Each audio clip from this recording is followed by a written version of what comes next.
Le livre d'Hénoch occupe une place très particulière dans l'histoire religieuse ancienne.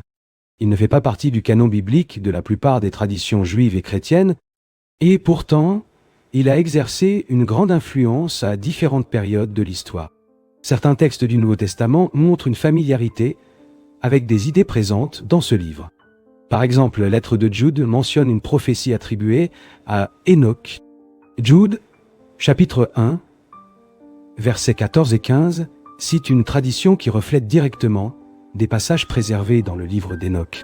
Ce détail indique que certaines communautés du christianisme primitif connaissaient ces narrations. Au fil des siècles, le livre d'Hénoch a continué à susciter l'intérêt pour ses descriptions détaillées du monde céleste. Il parle d'anges, de jugements divins, de secrets de l'univers et du destin final de la création. Mais peut-être que l'aspect le plus intrigant de ce texte réside dans la manière dont il développe un court passage trouvé dans le livre de la Genèse. L'histoire des Néphilim et des anges qui auraient franchi la frontière entre le ciel et la terre. Ces narrations n'offrent pas de réponse définitive sur l'origine du mal, ni sur les mystères de l'Antiquité. Mais elles invitent le lecteur à réfléchir aux limites, à la responsabilité et aux conséquences de franchir des frontières qui n'auraient peut-être jamais dû être traversées.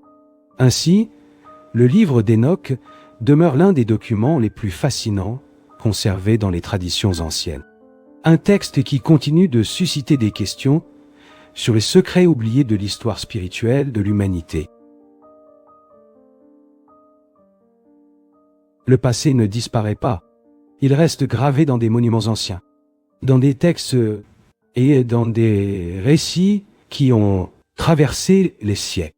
Chaque découverte révèle une nouvelle énigme, et chaque énigme nous rapproche de la vérité. Vous regardez History Secret, abonnez-vous et continuez à enquêter.